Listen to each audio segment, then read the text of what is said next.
Hi. So we are live. I'm here with Tonya here, and we're going to be talking about career change. So, would you like to introduce yourself to our viewers here today so that they can get to know you a little bit better? Of course. Hi, everyone. My name is Tonya Montella. I am the owner of Tonya Empowers. I'm a career coach for women. So I help ambitious women to turn into confident career changers and lifelong fulfilled professionals. And I love what I do. And that's why we picked that topic today because you are a career coach. So we want to talk about exactly what people feel and how to overcome that because as most of you know, I made that huge leap of faith to change careers a year ago. Actually, it was June last year. So it's not easy to let go, especially if you've done something for a couple of years or even something that you just had a passion for. So let's get talking about it. So, what tips do you have for people today that have that fear of changing careers? Mm.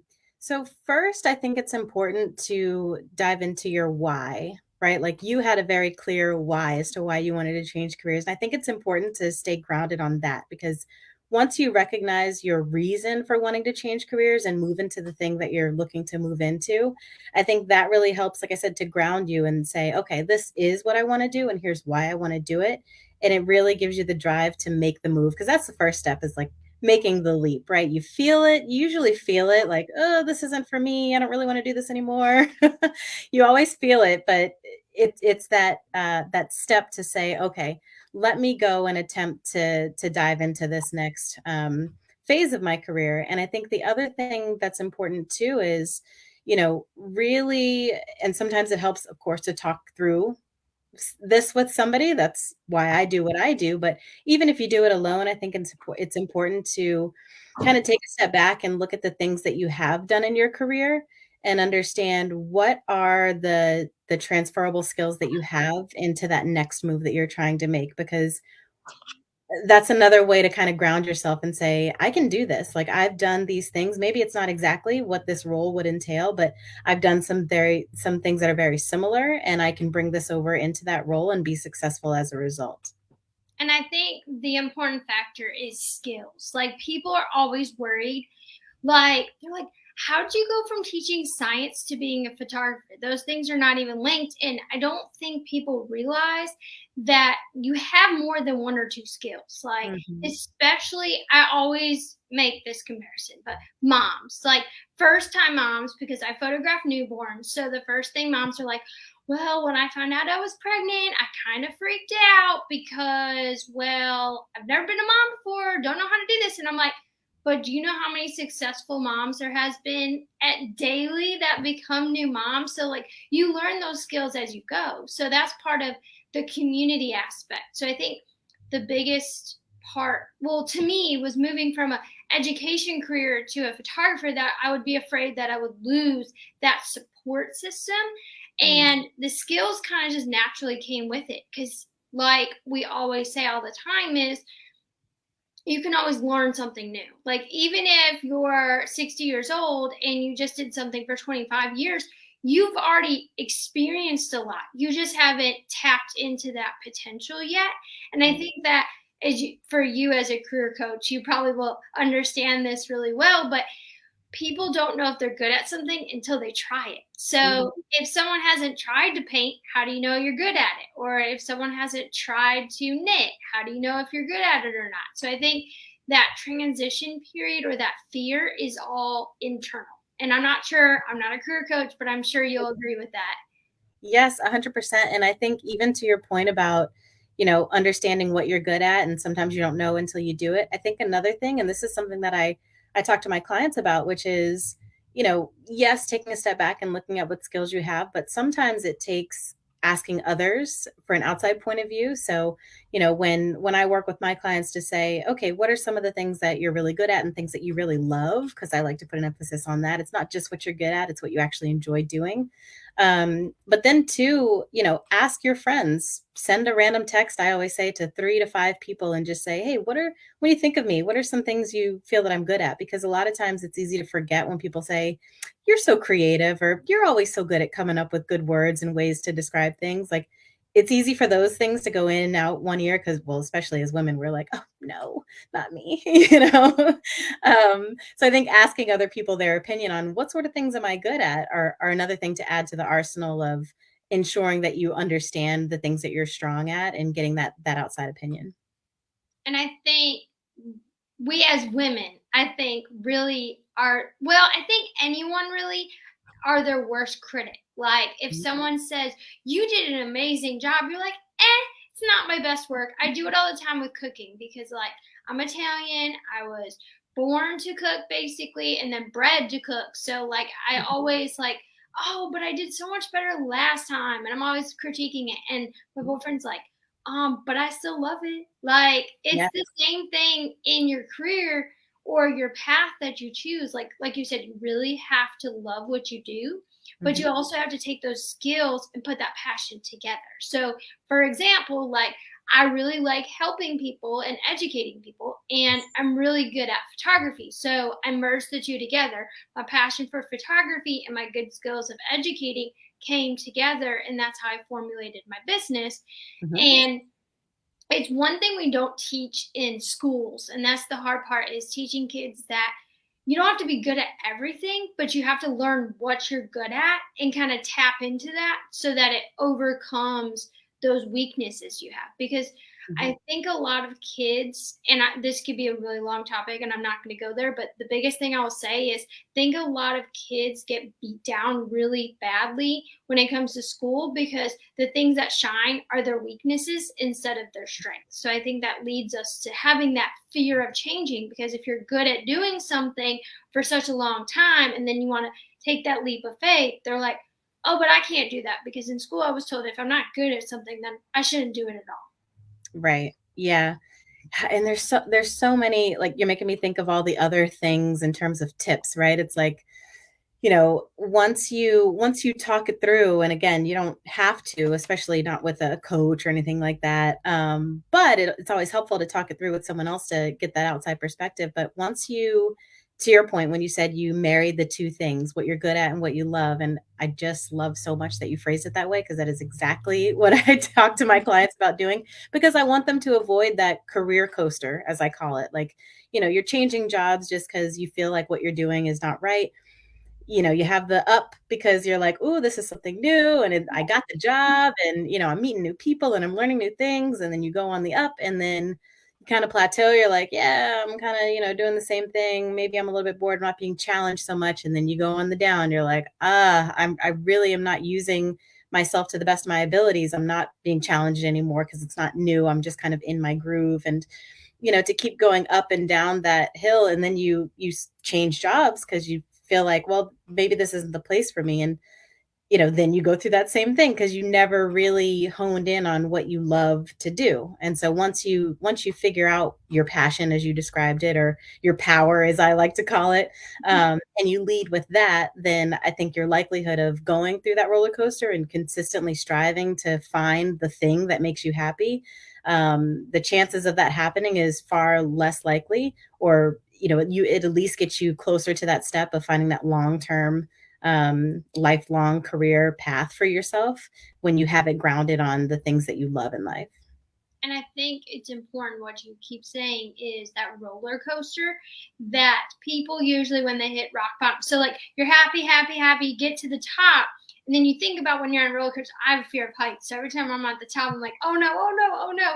But like once you get to that bottom, the only way to go back up is to believe that you can go back up. So if you're like, oh well, I think I'm just gonna quit this job and find a new one, you're going to start that roller coaster all over again. And once you hit that dip, you're going to quit again. So there's a book that I'm reading, and it's a really popular book. It's called Think, Grow, Rich. And one of the lessons you learn in the book is that it's manifesting. So, like, if you think you're going to quit, you're going to quit because you have set your sights. That's your goal. Your end goal is to quit. And like quitting can be a good thing or it can be a bad thing. So like we're talking about career change. You're quitting one career to go into a new one, but make sure the why is why you want to do it. Like there's so many people out there, like especially this day and age with inflation going up and everything else going up, that they're going to quit one job to go to another one just because the money's good, but doesn't mean the atmosphere or the job itself is something they truly enjoy. Mm-hmm. And that's the other thing, like one of the reasons I took the leap. Teachers don't make a lot of money, newsflash. So there's no really like, you either have to be passionate about it or not. And I was kind of in that in between area. Mm-hmm. And I'm sure you talk to your clients about what they enjoy to help them find their new career path, because you do want to merge the two together, because it's weird. I'm turning 29 this week, and I think I feel like an old lady already because I have this knowledge, but I found out, and I tell all of my former students that come to me and they ask me, so how did you figure out what you wanted to be when you grow up? And I go, you never truly know what you want to be when you grow up, because depending on your atmosphere or who you're hanging out with or who your tribe is, may kind of like influence what you like to do. So like if I go kayaking every day or every other day, I'm going to enjoy kayaking because I'm going every other day. But if I want to do something that I hate, like running, the only way to make it work is to actually start doing it. So I think that keeps going back to that idea that people have to like what they do, but they also have to merge it with something that they may not necessarily be good at, but can train themselves to do. I've tried to train myself to run, and like running never ever will happen. I can work out any other way, but just running, I don't know how people do it. So it's people like me that I notice that, so I back away and kind of find other pathways to be healthy. Yeah. Yeah. And when it comes to what I'm kind of hearing you say, or what it makes me think of is confidence. Because when we talk about making the leap and doing career change, it really requires confidence. And I think one way, at least I'll speak for myself, one way that I have gained confidence in my career is just taking, like you said, taking the leap and just trying something. So, for example, if I have an idea that I think is going to make processes or people or the company better, I was always very hesitant to like raise my hand and say, hey, I think I got this solution, because I thought, oh, I'm not that high on the totem pole, or nobody's going to think this is a good idea or whatever. But I think it's little steps that get you to that level of confidence. For example, talking to other people like your peers about your idea and getting their reaction. Once you start seeing people are like, yeah, I think that would go over well, or I think that would work really well. That's kind of what we need. And you start hearing it time after time after time, you start to think, okay, I've got something here. I've got a good idea. And once you bring it to, the higher ups, as they say, and, that idea gets adopted, and then you start to see like, okay, there's more to me than maybe I thought. I actually do have good strengths and good ideas, and, I have a voice. And once you start doing little things like that, even if you don't take it as far as, the example I just gave, even if it's just as simple as running your idea by your peers and getting their buy-in and saying, yeah, that's a good idea.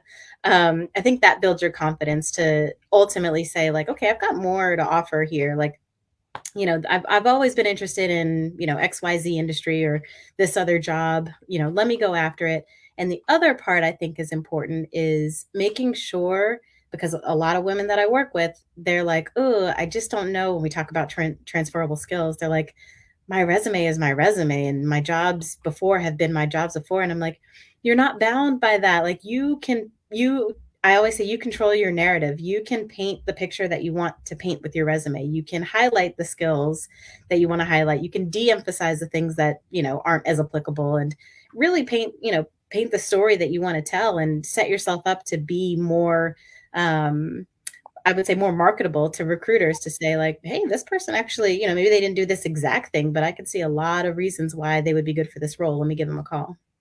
And I think that I use the term umbrella terms. So like, Mm-hmm.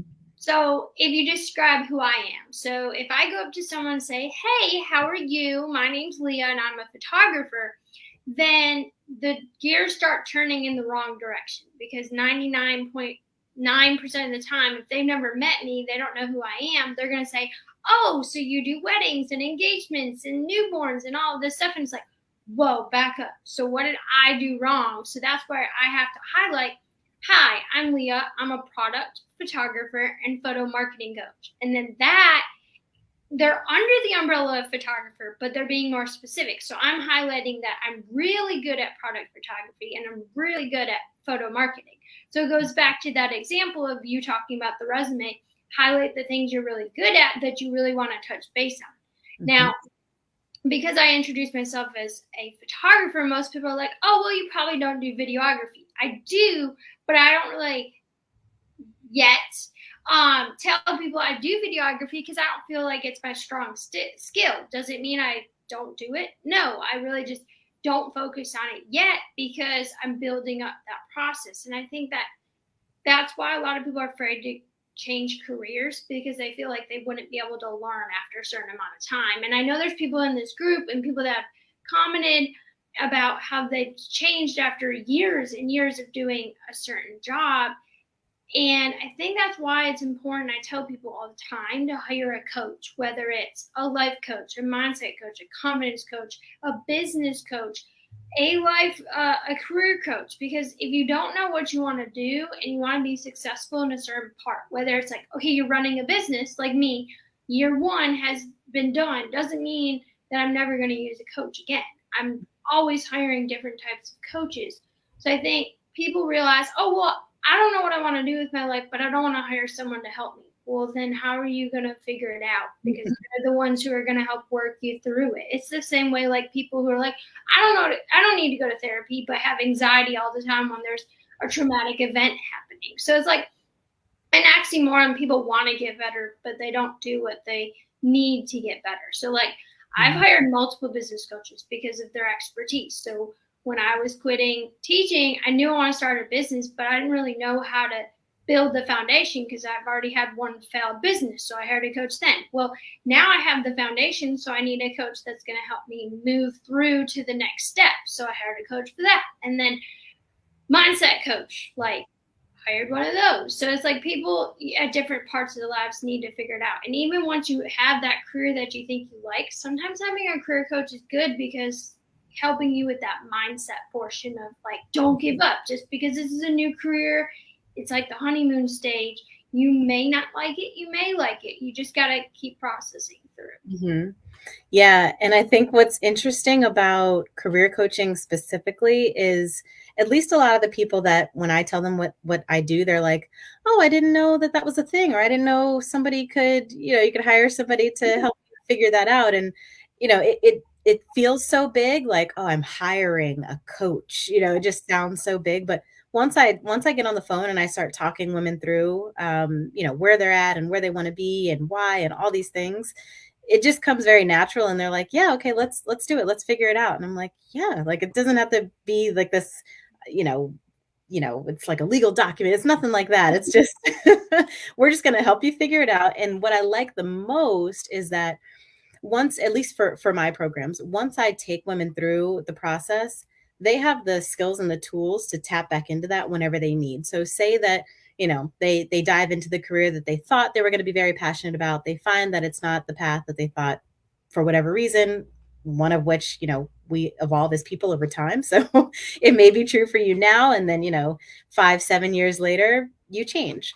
They always have the ability to go back and tap into the process that we've gone through to say, okay, where am I at in my life now? What's important to me? What are my values? That's something that you said that also brought a thought to mind, which is like, what's important to me in my job? What are some, like, beyond pay, all that surface level stuff, like beyond health benefits, like what is important to me and why, of course. And then, what is it that I now want to do now that I've evolved in my life because of whatever reasons? They have those skills to go back and do the same thing if they need to, if they find that they're in a different place in their life and they want to change again. And I think it goes back to the old school who, what, why. Mm-hmm. Who do you want to work for? So, like, do you want to work for a big corporate person or do you want to work for a nonprofit? And then what do you want to do in that circumstance? So I'm sure you do all the breakdown way better than I do, but I think it's really important that people know that it's really a simple thing. Just like you said, hiring a coach is a very simple thing. All you got to do is find a person that you connect with. Like, the reason we're doing this live right now is because we jumped on a call and we're like, oh, this is perfect. We could just talk for days about different topics. So we're able to do that. I don't do that with all my podcast guests. Like, I don't just randomly bring people on without checking out who they are first, because if we don't have the same mindset, I'm not going to like say, oh, well, I'm not going to have you on because you think different things of me. So I think it's important for people to know like different sides, and like you're the transitional piece. So like I can push someone to say, hey, I know this lady who teaches people and helps them reach their goals of what they want to do when they're changing careers. Are you open to it? And they're like,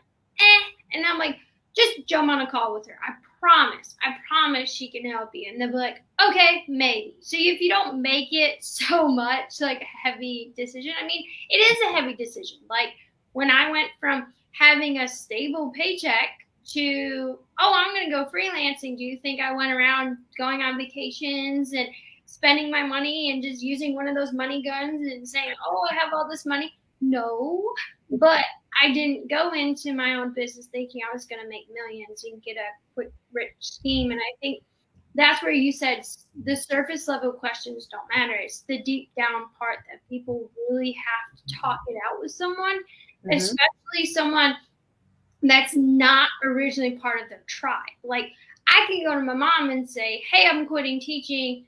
I'm going to photography. She can go two ways. She can fully support me, or she can be like, ugh, I don't know about this. So that's hard. But when you go up to someone that has never met you before, doesn't know the background, so I'd be like, hey, I want to quit this job to do this, or I want to quit, but I don't know what I want to do. That's where you come in because you're unbiased. You help them go through that process that family members and friends can't do that for them, because like they can give them pointers, but they already know the backstory, if that makes any sense. But I think it's very important that people go to someone outside of their normal support system, which I'm sure you become part of their support system over time. But I think it's important to go to someone who doesn't have that background. And I mean, I hired a business coach from Canada, so we've never met before. So of course that was going to be very unbiased. So I think a lot of your tips have really resonated with me, because that's the same thing I went through. I already knew what I was going to do, so it was just the point of getting there. But there's people that want to quit their 9 to 5, or they want to make it work. Like they want to work their 9 to 5 and have a side hustle, and a lot of people don't know how to do that, which I don't blame them, because it's a lot of working outside of your hours. But so before we end, I want you to either give us your last tip or let us know what you're promoting right now, or anything about that with connecting with the audience. So what things do you want to tell them today, or is there something you have coming up, like a workshop, that I would love for them to know about? Yeah. So I would say for anybody who, because here's what I hear from a lot of women that I talk to, for anybody who has been feeling for a long time like, I just don't want to do this anymore, and I don't know what I do want to do. Or like you said, they know what they want to do. They've just been doing the thing that they're doing now for so long that they're like, I don't know. I've been in this industry for 10 plus. A woman I spoke to was like 25 years, and they're just like, I don't know if I can do the new thing. Let's talk about it. Like I said, it's not, it doesn't have to be an overthought thing. Like, let's just talk about it and see, where you can go from here and how I can help. My website is tonyaempowers.com. So on there, you can find some free guides that might kind of spark some ideas and get the ball rolling as far as your resume is concerned and things like that. For those in the Boston area, I'll be speaking at the Charter House in Boston on August 20th at the Women Empowering Women event. And that's, I think, what I would leave you with. Well, I really do appreciate you coming on today and talking with me. I love to talk, and I could talk for days. But I look forward to having a lot more people watch this. We've had a lot of comments already so far. So if you want to touch base with those people once we end the live. But also, I just want to tell our audience members, Tonya is a great individual. Even if you don't want to hook up with her for career coaching, just reaching out to her. I'm sure her DMs are open, so you could just talk and connect. As I say all the time, collaborations are the soul and heart of a business. So expanding your network is always a good idea. You don't want to push anyone out. So I thank you, Tonya, for coming on today. And I really hope you have a great rest of your day. And we have to stay in touch. Absolutely. Thank you. Bye, everyone.